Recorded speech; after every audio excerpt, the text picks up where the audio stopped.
It's midday. Hello, good afternoon, and welcome to the Citi Prime News, which is live from our studios at number 11 Dr. Morton Loop in Adabraka, Accra. It's also live on all our partner stations across the country. The news is also live across the globe on citynewsroom.com, Citi 97.3 FM on Facebook, and CityTube on YouTube. I am Wilma Obubi Sakoman, and this afternoon I'm here with Kweku Ediamansa. Coming up in the next 1 hour, voting underway in Asin North as constituents go to the polls to elect a member of parliament. Meanwhile, the NDC is accusing the MPP of vote buy. We are live in the constituency for a situation report. Also coming up, Ghanaians to experience a possible load shedding if government fails to pay debts owed to the independent power producers by June 30. Still ahead, mobile telecommunication network MTN suspends decision to increase mobile money cash-out transaction fees.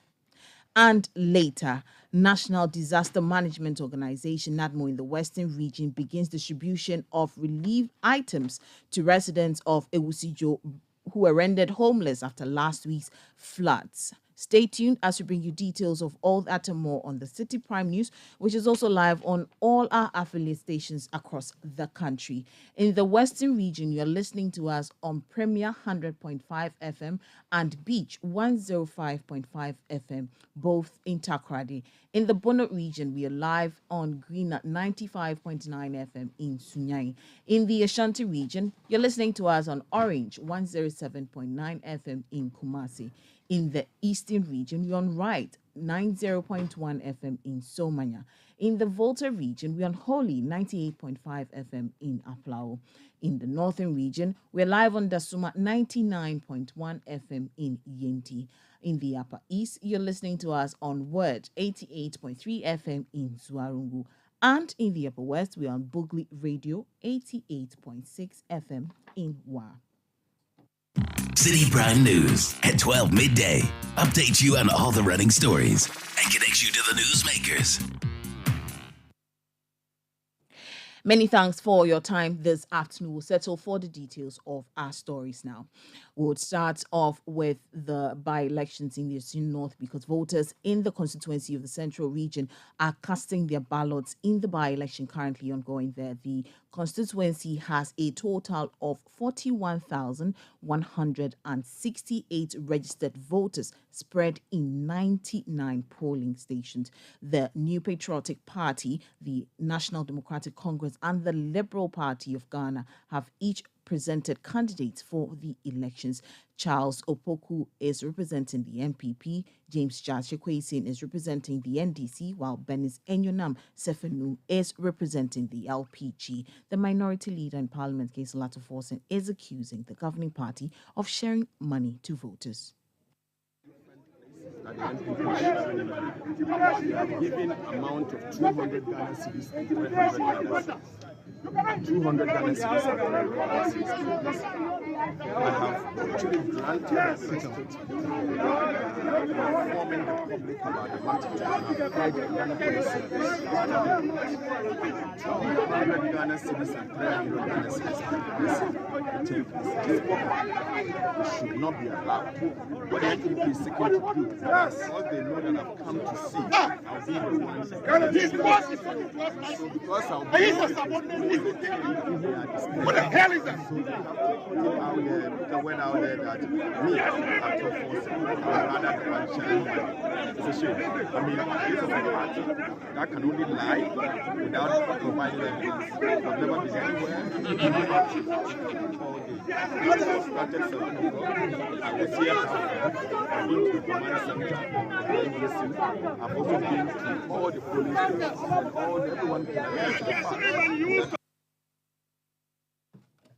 You heard that the minority leader, Kaisel Atuforsen, will go live to Asin North to speak to our Central Regional correspondent and who is joining us via the telephone, Calvis Tete, for more. Calvis, many thanks for your time. Now, how long has voting begun and what has been happening so far? Well, Wilma, voting began at exactly 7. Your call has been put on hold. Your call has been... We'll have to get through to Calvis shortly, but as we are talking, the by-elections are ongoing in the Asin North constituency in the central region. Now, we know how vital this election is going to be to determine the outlook of the 8th Parliament. Now, the MPP has 137 MPs, and the NDC has 136 MPs with the one independent candidate. Now, the end of this election is quite vital because at the end of the day, we'll be able to tell if the member of parliament that is going to come from the Asin North is going to be for the NPP or the NDC. I think we have my colleague Calvis Tete over the phone lines. We'll go straight to him so he gives us an update. Now, Calvis, before we lost you, we want to know how long voting has been so far and what is the situation there? Well, Wilma, voting started at around 7 a.m., exactly 7 a.m. this morning in the Asin North constituency. Constituents are going about, they are in long queues trying to cast their vote. The process has been successful since morning. But just some few minutes ago, an individual was arrested by the police in possession of a community protection assistant uniform. I believe the police saw him, they questioned him and asked him why he's wearing the uniform. He couldn't answer certain questions they asked him, and for that matter, he was quickly arrested and has been taken to the Asin Breku District Police Command to answer charges. That is what has happened here this morning. Some party big wigs of both NDC and MPP have been passing through to see how the process is going. But earlier in the morning, there were allegations of people paying money to buy the votes of constituents. The NDC raised allegations that the MPP is paying money to people to go and vote for them. But then after speaking to the MPP side, they denied the allegations, saying that these are unfounded and that there's nothing like that happening.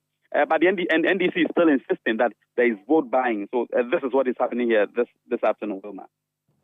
Now, Calvis, have you cited the candidates for each of the parties who are standing the elections, and what have they been saying? Yes, James Jachikwesin of the National Democratic Congress was here some few minutes ago to cast his vote with the NDC supporters fully behind him. He came to cast his vote, and then he was of the view that by 5 p.m. he will be declared the winner of Asin North elections. We are yet to see Charles Opoku come to cast his vote. We are still here waiting for him. Again, Jachikwesin believes that this time round he's going to get an overwhelming endorsement from constituents of Asin North. He believes that he is the people's choice. But on the other hand, Charles Opoku is also saying that he has what it takes to ensure that Asin North becomes better. He says his government is in power and he can mobilize all the resources from the government to ensure that Asin North becomes a better place to live in, Wilma. Now, Calvis, what's the security situation like in the constituency? Well, the police earlier yesterday met with the two political parties and then the Liberal Party of Kofi Akpaloo to discuss security ahead of the elections this morning. As we speak, things are calm. Security is intact here. The police personnel, I could count as much as about 50 of them just in Asin Breku here, trying to ensure that nothing untoward happens in terms of violence. If you move some few inches, you meet these people just standing at various joints to ensure that everything is calm and to ensure that not only the election process, but also the community is calm without any violence. So security is tight here, Wilma. Now, Calvis, we know 41,168 registered voters are expected to cast their votes. What's the voter turnout like as you speak? Well, in the morning, the voter turnout was a bit low. But as we speak, the voter turnout is a bit high. People are rushing in just to vote. I believe in the morning, most of them had gone to farm and to their various businesses. But now I could see a lot of people in long queues trying to cast their vote to ensure that, they choose a person to lead them in the constituency. There are a lot of people in the queue. We are still waiting till 5 p.m. to see what happens after that. Now, have there been any incidents of delayed, voting starting in any of the constituencies, the polling stations? Well, we have visited some polling stations. There's nothing of the sort. the voting process started very early, exactly at 7 a.m. this morning. The voting process started across the polling stations in the constituency.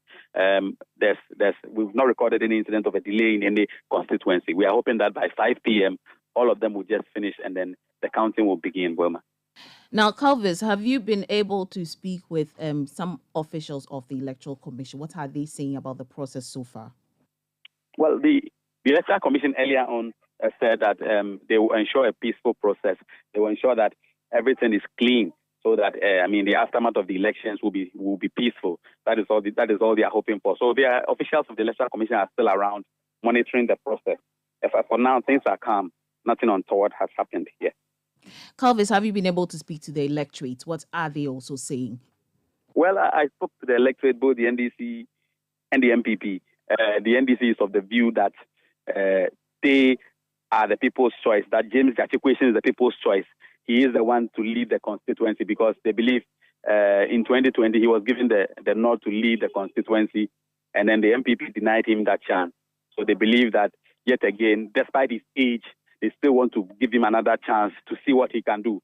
But the MPP is also saying that Charles Opoku is the people's choice. Charles Opoku is a grassroots person in Asen North, and that they're also going to give him an overwhelming endorsement because Charles Opoku, before he became MP, has been doing a lot of support. He has been supporting constituents in Asen North, putting people in school, buying sewing machines for individuals who are not working, and he's been doing a lot of work. So they believe these are some of the things that gives Charles Opoku upper hand ahead of James Gachikwe.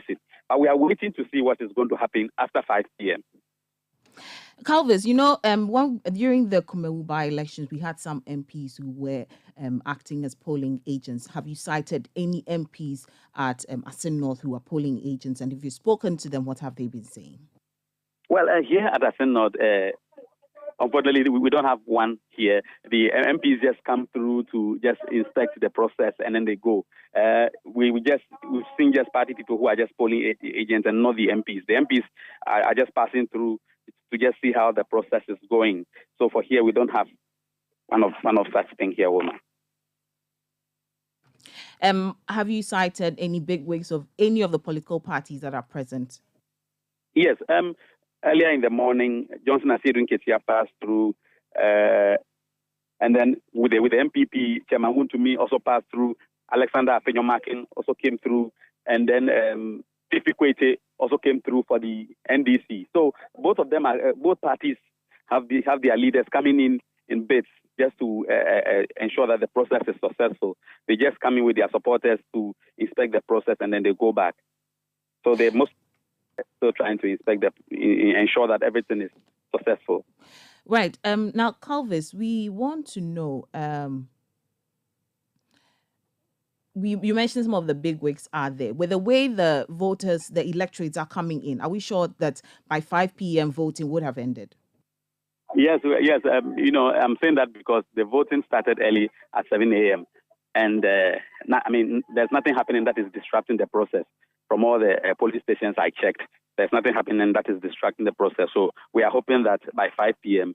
voting will end. The Electoral Commission is saying that they have made enough announcement to ensure that people come out from their homes to come and vote. So we are hoping that by 5 p.m. Everybody would have cast his vote to ensure that the counting process begins. You mentioned that security is quite, high over there. Is there any indication that it's intimidating the electorate?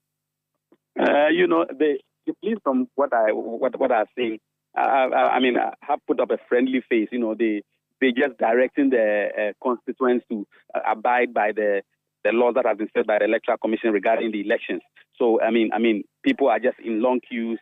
They have told them to take their time, and then they will get to their turn to also vote. So the police is actually trying to direct the people to follow the right process. People are not supposed to be in the perimeter of where the process is taking place, have been asked to step aside. Earlier, we know the IGP, when he met the party leaders yesterday, he said motorbikes and all those things should not be in the perimeter where the election process is taking place. As we speak, that instruction is still happening. We don't see any motorbikes and all those things around the perimeter where the election is taking place. The police people have barricaded certain sections of the area where the election is taking place, so people don't get access into the venue. They just stand afar and then watch as the process is going on. It's only those who are going to cast their vote that you see them in long queues, ensuring that they vote. Well, thank you so much for that update. Keep an eye there, and if there's anything, we'll come to you for more. That was our Central Regional Correspondent, Calvis Tete, giving us an update of the Asin North by-elections that is ongoing now. Kweku Ediamansa will give us a bit of detail that brought us here, the events leading to the by-elections. Kweku. Sure. So we do know that James Jachikwason was elected in December 7, 2020 as the Member of Parliament for Asin North. That was when he was elected by his constituents. On December 30, 2020, a suit had been filed challenging the election filed at a high court in Cape Coast. And we know that from there, on January 6, 2021, the High Court had to injunct James Jachikwason's position as the Member of Parliament for the area. And then the CID had to also go on with this investigation and also to petition for this particular issue to be heard in court. That was done on January 13, 2021. And then in July 28, 2021, also in the same year, the High Court delivers its judgment, which said that James Jachikwason could not hold himself as the Member of Parliament for Asin North, following the hearings that had gone on some months before. And on August 2, 2021, James Jachikwason had to go and appeal this judgment at the Court of Appeal. He believed that he was, eligible to lead the member, to lead the constituents, that is Asin North. And so he had gone to the Court of Appeal to appeal this particular judgment. On February 1, 2022, the applicant, which is James Jachikwason, applied to the Supreme Court to interpret Article 94, Clause 2, and to nullify election of James Jachikwason. That was done in February 2022. And in that same month, on the 15th, James Jachikwason made his first court appearance. We know that was very topical because a lot of people were expecting to hear what the court was going to say in this matter. And that is because the case had been called and a lot of people felt it was a criminal matter. Now, in April 13, 2022, the Supreme Court then enjoins James Jachikwason to hold himself as the Member of Parliament for the area. And on May 2022, James Jachikwason, his appeal that he had already forwarded was dismissed. And then it subsequently followed that in that same, in the month of May 2023, that's this year, Supreme Court also nullified James Jachikwason's election. And so we know from there, the Speaker of Parliament was informed about this decision and he was told not to allow James Jachikwason hold himself as the Member of Parliament for Asin North. And that's how come we had to call for a by-election where the Electoral Commission had to open its nominations on June 12, 2023. And we know that the election day is today. Well, thank you so much for that update. That was a bit of perspective leading to the Asin North by-election. Now we'll go to Parliament because it has adjourned today's proceedings to Thursday, June 29, 2023, due to the ongoing by-elections in Asin North. Now, the House on Tuesday had only 14 members of Parliament present, with 3 from the minority caucus and 11 from the majority group. We're joined over the phone lines by our parliamentary correspondent, Ni Ayikwe Okain, to tell us more about this. Ni, many thanks for joining us. Now, what can you tell us? Well, so today it was expected that Parliament would sit to commence sessions as usual, but due to the ongoing by-elections in Asin North, the House could not have the required numbers to conduct any meaningful business. Per the standing orders of the House, it is required that members of Parliament would have 1/3 of the numbers, that is the 200, out of the 275, 1/3 of the numbers are expected to be in the chamber. But today we couldn't get that required a number of 91. So we had less than 15 of the numbers, 3 from the minority side and then less from the majority side. So the majority leader, HMN Sabusu, raised concerns regarding quorum, the lack of quorum to conduct business. He proposed that the House takes the laying of papers and then subsequently they could go ahead and adjourn sittings. And this was seconded by the leader available for the minority group, that's James Agaga. He seconded the motion, and the speaker, the first deputy speaker of parliament, James Agaga, adjourned sittings accordingly. Ni, if you could hold on a bit, we'll have the voice played so that we take a listen to what the majority leader has been saying. It's a very important activity which is taking place outside the presence of Parliament. And many of our colleagues are deeply involved in that enterprise. As the Speaker, I think it's significant to observe that on this occasion, that is for today's setting, the majority outnumbered the minority by about 300%. About 300%. It's significant. Yes, Speaker. So for the questions, I guess we stand the questions down and deal with just the presentation of papers.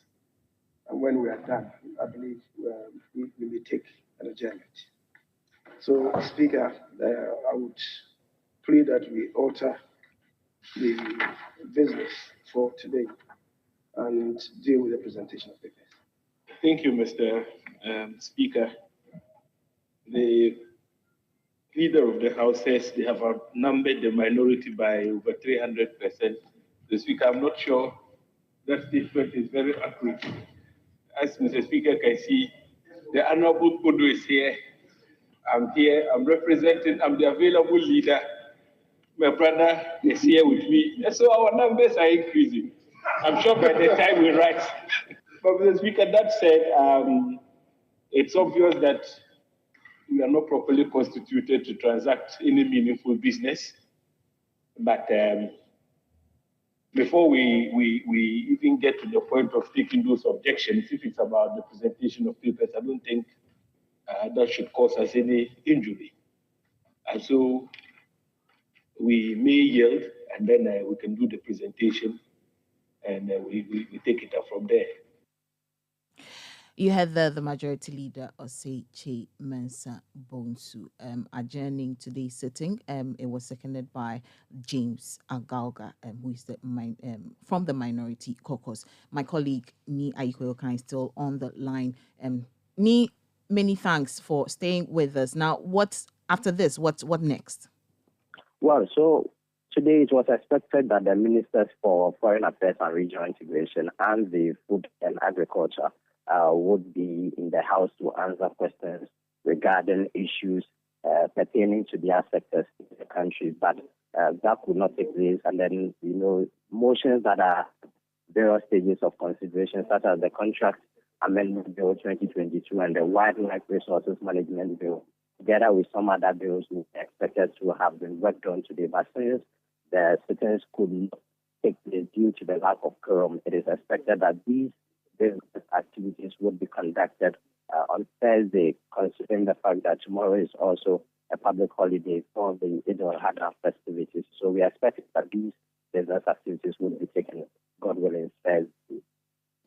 Well, thank you so much for that update. That was my colleague, Ni Aikoyokan, who is reporting from Parliament, where it has been adjourned. Today's sittings have been adjourned to Thursday, June 29, 2023, due to the ongoing by-elections in Asin North. You're still listening to the Citi Prime News, live from our studios at Adabraka in Accra. Still ahead in the bulletin, Ghanaians to experience a possible load shedding if government fails to pay debts owed the independent power producers by June 30. We'll bring you details of the story and others shortly. Do stay with us.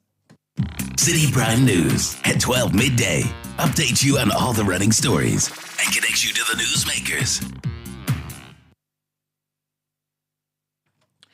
You're welcome back. Now, analysts fear that government's failure to pay part of a debt owed independent power producers (IPPs) may lead to a power shedding exercise in the country. The Chief Executive Officer of the Independent Power Producers Chambers (IPP), Elikli Akpetobo, in an interview on the City Breakfast Show, said the chamber has made frantic efforts to get the government to pay part of the debt owed it, to no avail. He said the IPPs do not have the means to guarantee supply beyond Friday, June 30. Our demand is based on the March position, that is 1.4 billion. It dates back to January 2021 because January 2022, we indicated some time back that as at the first quarter of 2022, we had about 300 million outstanding. And the piling up started, and we raised alarm when it was $700 million in September. And here we are in 2023, May specifically, we are counting 1.73 billion. Basically, we are saying that we lack the resource to continue generation beyond the 30th of June. Because if you follow up our stories, we indicated in March, we raised an alarm that we are giving them up to the end of March to pay something to us to guarantee supply. We didn't hear from them, or there was some intervention, we listened and have given ourselves. But the fact is, beyond June, we just don't have the resource to guarantee supply. Wow. So would that mean that all of you will turn your plants off? What does this mean in practical terms? That is what it means to all of us. We indicated that all the IPPs are operating on, let me say, borrowed funds. And the critical challenge is our inability to repay our debt. Especially, let's say, the first quarter of this year, most of us defaulted. Second quarter is about to end. There is no sign of honoring those debts and coming with challenges and others. So what it means is that all of us, I would say the six of us, we are not in position to guarantee supply unless anyone will say that, oh, I've secured some resource to stay on. But the position for everyone is that we are not going beyond June 30th. Elikli Akpetobo is CEO of the Independent Power Producers Chamber. We do more stories now. The National Food Suppliers Association has announced a planned protest on 4th July 2023 to register its displeasure over the government's refusal to settle outstanding arrears owed members. This comes after an earlier decision to picket by members of the association was called off to make room for negotiations for payment of its debts. Spokesperson of the National Food Suppliers Association of Ghana, Kweku Amedume, gave more reasons for the protest. Indeed, we've had meetings where government had agreed to give us the money before the close of the day, last Friday. And as I speak with you, we have not heard anything from government. Government has not communicated as to why it has not fulfilled its promise to pay on Friday. And so we're considering resuming on our earlier agenda. So we have actually written to police indicating that we'll be going back to pick it on the 4th. We wrote to police, we indicated to police on the 4th we'll be going to pick it. On the 4th of July? Yes. So about 8 days to go. How much are we talking about in debt? 270 million Ghana cedis. 270 million Ghana. Spokesperson for the National Food Suppliers Association, Kweku Amedume. Now to some other stories. Mobile telecommunication giant MTN has suspended the decision to increase mobile money fees. This comes days after MTN announced an upward review in cash-out transactions fee. The review was to see a 1% charge on transactions up to 2,000 Ghana cedis in a flat rate of 20 Ghana cedis for transactions above the figure, effective Saturday, June 1, 2023. The decision was met with criticism from stakeholders, particularly members of the public, who believe the move will affect them. But MTN says the decision has been put on hold indefinitely. Here are excerpts of a statement it issued. The planned review of the cash-out fee for Momo has been withdrawn. The current cash-out fee of 1% capped at 10 Ghana cedis still remains and will be charged to your wallet. Do not pay any other fees. We apologize for any inconvenience this may have caused. You had excerpts of a statement issued by MTN on the suspension of their decision to increase mobile money fees. You're still listening to the Citi Prime News live from our studios at Adabraka in Accra. Some stories we've been bringing you. Voting is underway in Asin North as constituents go to the polls to elect a member of parliament. Meanwhile, the NDC is accusing the MPP of vote buying. We also brought you a story from the IPPs where Ghanaians are to experience a possible load shedding if government fails to pay debt owed the independent power producers by June 30, 2023. And also the mobile telecommunication network MTN suspends decision to increase mobile money cash out transaction fees. Still ahead in the bulletin, National Disaster Management Organization in the Western region has begun distributing of relief items to residents of Ewusijo who were rendered homeless by last week's floods. Do stay with us. We have details shortly. Citi Prime News at 12 midday updates you on all the running stories and connects you to the newsmakers.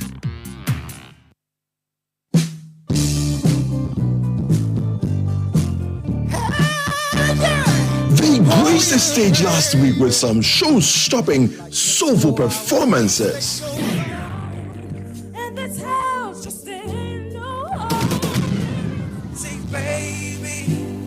Are you at that point in your life and in need of inspiration? Worry not, because our contestants will lift up your spirits. Join us this week on The Voice Factory for our inspirational music theme. We've got the music to move you, uplift your spirits, and heal your soul. This Saturday, let the power of music inspire you and fill your hearts with joy. Tune in to The Voice Factory Season 5 on Saturday, 1st of July 2023 at 6:30 p.m. Make sure you vote for your favorite contestants via the short code *920*973# and follow the prompts. You can also visit www.citytvonline.com to vote. The Voice Factory Season 5 is powered by Citi TV with support from 97.3 City FM, Alisa Hotels, Nash Beauty Parlor, and Makeup Ghana, and is brought to you by Ebony Condoms, refreshed by Eddie's Pizza, official voting partner Nalo Solutions, refreshed by McBerry Twist Cupcakes, and sponsored by Copan Hospitality. Out of over 10 million Ghanaians employed, only 1.9 million are actively contributing to SNIT. For most people, their retirement plan is either their children or savings. What if your child is unable to care for you? Long life depletes your savings, or you suffer permanent disability. Financial support from loved ones in your old age is a blessing, but you should not rely solely on them. Whether you're a fashion designer, an online entrepreneur, a lawyer, or a business owner, today, life is good, but tomorrow may be different. Register with SNIT and sign up for SEED for old age pension, invalidity pension, and survivor's lump sum benefit for your nominated dependents. Take control of your future. Ayowudachu, Fano Pass now. Dial *711*9# to pay your contributions. Contact SNIT on 0302 611 622 or on socials at SNIT Ghana. SNIT, we deliver on our promise. T's and C's apply. SSNIT. 1xBet jackpot is here with weekly massive prizes up for grabs. All you have to do is place your bets on any sports game and stand a chance to win. Simply register at 1xbet.com.gh. Use promo code JackpotGhana and place your bets. 1xBet is your key to great victories. Feel like a winner. 1xBet. Gambling can be addictive. Bet responsibly. Not for person under 18 years. This advertisement has been vetted and approved by the Gaming Commission. Citi Prime News at 12 midday. Updates you on all the running stories and connects you to the newsmakers. You're welcome back. Now, the National Disaster Management Organization, NADMO Secretariat in the Western region has begun distributing relief items to residents of Ewusijo in the Ahanta West municipality and its adjoining communities. This follows Thursday's downpour in the area, which left in its wake flooding. Speaking to Citi News, the Western Regional Director of NADMO, Abdul Ganiyu, said efforts are being put in place to provide more relief items to other areas in the region. There were 680 people who were affected within Ewusijo along that area. Those items were distributed to them. But we are hoping that all the other communities, because every district has been affected. Currently, even as I'm speaking this morning, when I was on radio at Empire Radio in Takrady and Radio 360, I had another call from Jomoro, where Nzulezu has been flooded, and then the people have been evacuated to Benin Primary School. So you can see that the numbers are keep on piling up. Then we have our data sheet, which the zonal coordinators and the district officers are working on. So generally, I know we have a huge number of people, but district by district, some are less than 1,000, others are more than 1,000. There was one man who has lost about 1,200 pairs within, that was last Saturday, when the rain got to his poultry farm. He lost about 1,200 pairs. So we are trying our best to see how best and to receive more relief items so that we can assist all other victims who have been affected by this rain. Abdul Ghani further advised residents living in low-lying areas to move to higher grounds while cautioning drivers on the highways. Currently, those who are living on lowland areas have been advising them to go to a higher haven. And when they are moving, they carry along their important items so that they will not be affected and the items will not get spoiled. Other road users have been also advised to be cautious about how they drive on the highway. Then pedestrians as well, on the walkway, we should be careful with the walkway because some of them, there are slabs on the gutters and some of them are dangerously placed. So all of us should be careful the way we use the road, the way we use our walkway, and we shouldn't take shelter on trees and other materials standing because the land are wet now. It can come down at any time. You can't exactly tell whether the object is weaker or not, but because of the nature of the rains within the region, it can bring anything down. So we don't want to count more disaster within the region. So we are cautioning all our people that we should be careful the way we manage ourselves within this period. Abdul Ganiyu is the Western Regional Director of NADMO. Now, panelists at the final forum of the City Business Festival 2023 are calling for deepening collaborative efforts to grow the country's agricultural sector to boost economic growth. They note that the sector has over the years been facing serious challenges, and resolving these bottlenecks requires a holistic, cost-cutting approach that engages actors within the sector. Now, Kwesi Kobo is the Chief Executive Officer of the Ghana Incentive-Based Risk Sharing System for the Agricultural Lending. The reality is we have a long way to go from my professional and personal perspective. And I say this because, if you look at Ghana from independence to date, we've approached agriculture in a very granular manner. And the thing about agriculture is this, is that it is cross-sectorial. Let me give you an example. You need land. You know the proverbial 4 factors of production: land, capital, entrepreneurship, and labor. So you need land. Now, land falls under the Ministry of Lands and Forestry. Water falls under the Ministry of Water Resource Commission and the Ministry of Housing. And we're talking about even communication. Falls under the Ministry. So it's a cross-sectorial thing. And the challenge as a country is that we haven't been able to get all the various sectors that impact agriculture sitting around the same table to agree on how we move agriculture forward. And that's where we put a lot of money, governments, development partners, and we're still where we are. Because let's ask ourselves 2 simple questions. We are still importing huge amounts of poultry meat in this country. Notwithstanding so-called we've increased maize, but we are still importing huge amounts of rice in this country. That's not to say that there are no a lot of private sector people are not doing. But the question is that what can be done to ensure that they're able to work at the optimum? And my simple answer is that unless there's a holistic approach in addressing it, we would put a lot of efforts. But effort is not productivity. I think the challenge, it's the challenge I see is that, one is that it's a kind of political cycle we operate in this country where every political party has its own agenda.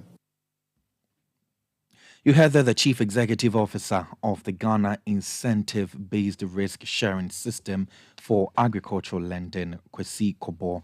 Meanwhile, former Chief Research Scientist at CSIR Surrey, Dr. Roger Canton, also called for measures to improve the skill of farmers and urged them embrace more technological innovation to boost production and meet the current needs of customers. Traditionally, people used to perceive agriculture as just you pick your hoe and cutlass, go to the forest, clear a few parcels of land, and then you are there farming your maize or cocoa or whatever crop you have. Or if it is also into the livestock or the poultry sector, you with a few smaller ruminants or larger ruminants, and you are there, nobody cares about you. But the dynamics have changed. Agriculture now has become a whole business and a scientific and also a commercial entity that everybody now buys into the sector. And when we talk about agriculture, it has evolved to the stage where we now are talking about value chain, the value chain approach. In the value chain approach, we are talking about agriculture products that are served to you on the table, that is chosen everybody. Nobody today can say he hasn't taken the breakfast of a sort. So from the breakfast up to where the food is produced, the farm level. So you have a whole cartel or cocktail of players. That is, you have the policy people who are those who are supposed to drive the whole policy about agriculture, because agriculture also has serious political and also security implications. In the absence of that, there are challenges. And as I said, if you take from the policy, you come to research, that is those of us who are supposed to generate technologies.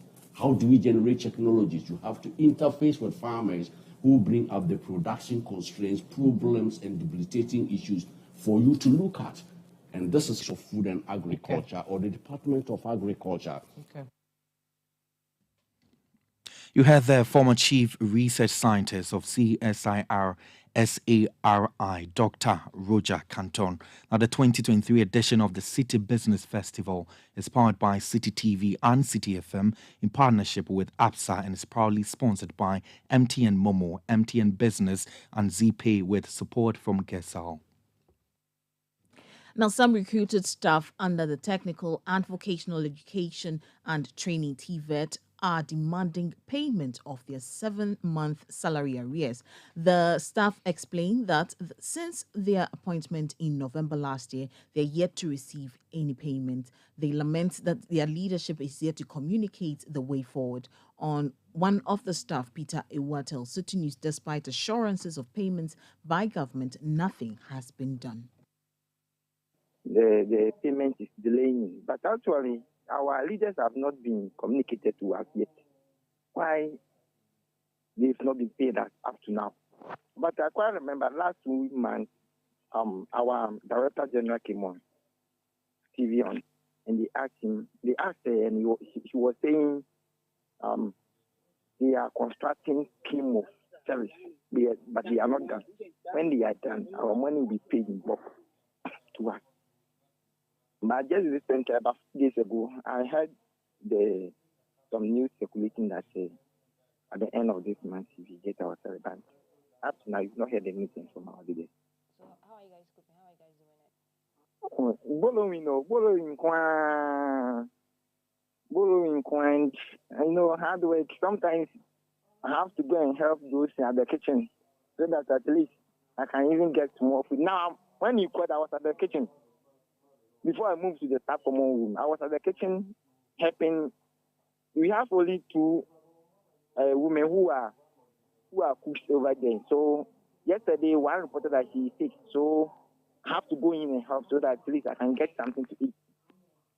So that's what I have been doing. And I'm also a dining hall master over there. So because of my hard working, so since I came here, I've not been lazy. So although I don't have money, but then the food, when I go to the dining hall, the woman there do give me food. That is the problem you are facing here, because it has not been easy since previously we were giving 300 Ghana cedis, and I think that one, our principal understands that we are doing part-time work, so they should give us food from the dining. So aside 300 Ghana cedis, we get food from the dining. But since they gave us the appointment, he said now we are new teachers, so that 300 Ghana cedis is not coming, and at the same time, the food they have been given to us from the dining hall too is not coming. So most of my colleagues, those who were here before the appointment came, they've not been feeding from the dining.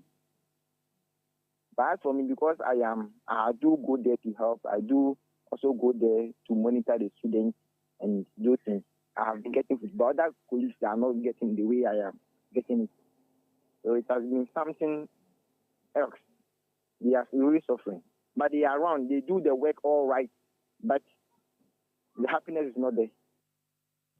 Pitewa is a staff recruited under the Technical and Vocational Education and Training TVET. We turn attention to some other stories, and the aggrieved customers of Gold Coast Fund Management is calling for an investigation into the Economic and Organised Crime Office, EOCO, for their inability to provide or produce a server needed for the ongoing court case. The server, which belongs to the Gold Coast Fund Management Company, contains a backup data of its investors and was confiscated by EOCO after the company's operational license was revoked in November 2019. But during a court session held on June 21 on the liquidation case between the Registrar of Companies and Black Shield Capital Fund Management Limited, it was revealed that the server in EOCO's custody had gone missing. Speaking to Citi News, the convener for the aggrieved customers of Gold Coast Fund Management, Charles Nyame, says government must institute an investigation into the activities of EOCO.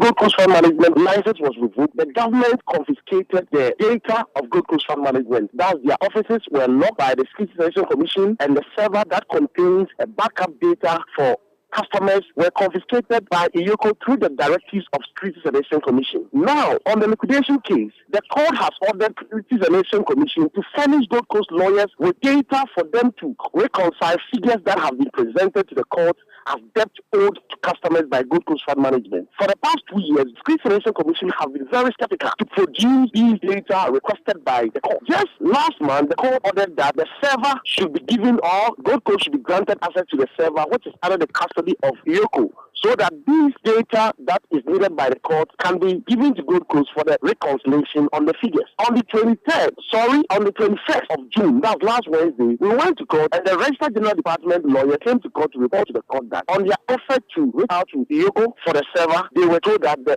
server cannot be located, meaning the server has gotten missing. What we Gold Coast Fund Management customers is saying that if the server that will help the determination of the liquidation case, which is in the custody of the government, has got missing, then the government has no reason to keep the condition of the payment of Gold Coast Fund Management customers to the successful issuance of the liquidation order, because the actions and the inactions of the government in the court suggest that the government has no will to secure this liquidation order. You heard that Charles Nyame, who is the convener for the aggrieved customers of Gold Coast Fund Management. Now to some other stories. The Nungwa Traditional Council has imposed a week-long ban on drumming and noise-making in areas within its jurisdiction as part of activities to mark this year's Plejo Festival. The ban, which began on June 26, affects areas including Nungwa Township, Spintex, Lashibi, Klagon, Sakumono, amongst others. Speaking to Citi News, Chief of Nungwa Asokporochona and member of Nungwa Festival Committee, Ni Afotegbeche the Sixth, admonished religious bodies and individuals to observe the ban as it has engaged security agencies and a task force to enforce it. When we talk about tradition is not fetish. Tradition is not fetish. It's part of a group of people and then their tradition. So I will indulge and advise any other religious bodies, being it Muslim or Christian or whoever, or Buddhism, any other group, to observe whatever traditional area is saying, have said. It's just a week. And as I told you about the security, we've spoken with the various divisional police and the district commanders along the Bachona, Kweshin, and then Sakumono areas. So they are aware, and then maybe, not maybe, they will also assign some of their men to be on the standby in case there's any eventuality they come into. But I'm sure with the exercise that we've guide the recruit guys to go around, I'm sure there wouldn't be any problem. So I've just pleaded they should abide this 1 week observation for us, and we will thank them well as everything comes to the conclusion. It's an annual event. We are in our festive season. That's the Plejo Festival. So when they get to this time of the season, we embark on this particular exercise. That is the ban on driving for the week. Ni Afotegbeche the Sixth is Chief of Nungwa Asokporochona and member of the Nungwa Festival Committee. In more stories, the board of the Ghana Psychology Council says it will not hesitate in punishing persons who have not regularized their licenses as psychologists after its December 31, 2023 deadline. According to the council, with the approval of the Minister in charge of health, it has granted an amnesty to all psychologists and counsellors duly qualified by training but are not yet licensed by the council to do so. By this amnesty arrangement, they are to apply for a certified document before practice. Speaking to Citi News, the acting registrar of the Ghana Psychology Council, Anna Plange, urged all psychologists and counsellors to do the needful. So in the law, it's an offense. If taken to court, you could be given, you will be required in some cases to pay penalty unit. That is if you are found guilty. So a penalty unit from 250 penalty units to no more than 5,000 penalty units, or for a term of imprisonment up to not more than 10 years. So we don't want people to get into the law, wrong side of the law, and that is why we are encouraging everybody to come and register and get a license so that we practice legally in the country. Acting Registrar of the Ghana Psychology Council, Anna Plange. Now, the Upper East Regional Security Coordinating Council has reiterated that the ban on the sale and consumption of ruminants, including goats, cattle, and sheep, are still in force. Earlier, the council assured of lifting the ban on the Eid celebrations ahead of the Eid celebrations on condition it attains a 70% vaccination rate. There has, however, been an increase in the number of deaths from anthrax. In a statement cited by Citi News, the council added that persons who intend to slaughter animals as part of the celebrations should do so under the strict supervision of veterinary and environmental health officers. Meanwhile, the Upper East Regional Chief Imam Sheikh Al-Hajj Yusuf Umar Al-Imam is urging Muslims to abide by the directive of the Regional Security Council. This one is an epidemic that everybody has to beware. My advice is that the sacrifice is not obligatory. That if you don't do it, you sin. No. If you do it, you'll be rewarded. And then if you don't do it, you don't sin against God. No. So one should also observe during the COVID time. The Hajj is a pillar of Islam, but they deny people from going because of this, what was happening. What happened? Now that the ban has been lifted, people have been going to Mecca again. So likewise, this one, if this year you're not able to slaughter, next year you can do it. Why in it? It's just that this anthrax is a very bad disease. So at least this year it will be something different. I know only few people would like to do this thing, but mostly I don't think people will just, because it's even late for people to buy these animals. When they said the animal is being vaccinated, it takes some days before it can be consumed. So this, I advise that one should just be cautious about it. That is all that we have. You heard Sheikh Al-Haji Yusuf Umar Al-Imam, who is the Upper East Regional Chief Imam. In a related development, some cattle farmers at the Seko Aveno livestock market, they have bemoaned low patronage ahead of the Eid al-Adha celebrations. The traders, many of whom were seen aloof upon Citi News' visit, attributed the situation to the current economic turn and the ban on the movement of ruminants in the Upper East region following the outbreak of the anthrax disease. You're still listening to the Citi Prime News live from our studios at Adabraka in Accra. Now, some stories we have been bringing you. Voting is underway in the Asin North constituency as constituents go to polls to elect a member of Parliament. We also had the NDC accusing the MPP of vote buying. We're live in the constituency, and we spoke to our correspondent there who says everything is going on smoothly and voting continues and it's going to end around 5 p.m. Also, we had Ghanaians to experience a possible load shedding if government fails to pay debts owed the independent power producers by June 30. Also, the mobile telecommunications network, MTN, they have suspended their decision to increase mobile money cash out transaction fees. And the National Disaster Management Organization, NADMO, in the Western region begins distribution of relief items to residents of Ewusijo who were rendered homeless following last week's downpour.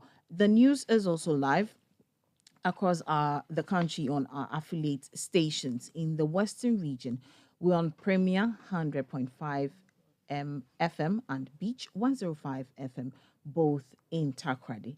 In the Bono region, we're on Green 95.9 FM in Sunyani. In the Ashanti region, we're live on Orange 107.9 FM in Kumasi. In the Eastern region, you listen to us on Right 90.1 FM in Somanya.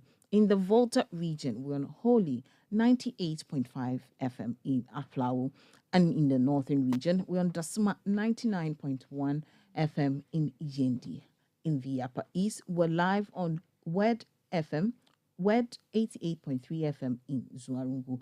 And in the Upper West region, we're on Bugli Radio 88.6 FM in Wa. And that's all time with the last for on today's edition of the Citi Prime News, live from our studios at Adabaka in Accra. For more news, you can log on to our website, citynewsroom.com. I am Wilma Obobi Sakoman, and I did this with Kweku Ediama Answer. Up next is the afternoon's edition of the Citi Business News. Many thanks for doing the listening, and do have a good afternoon.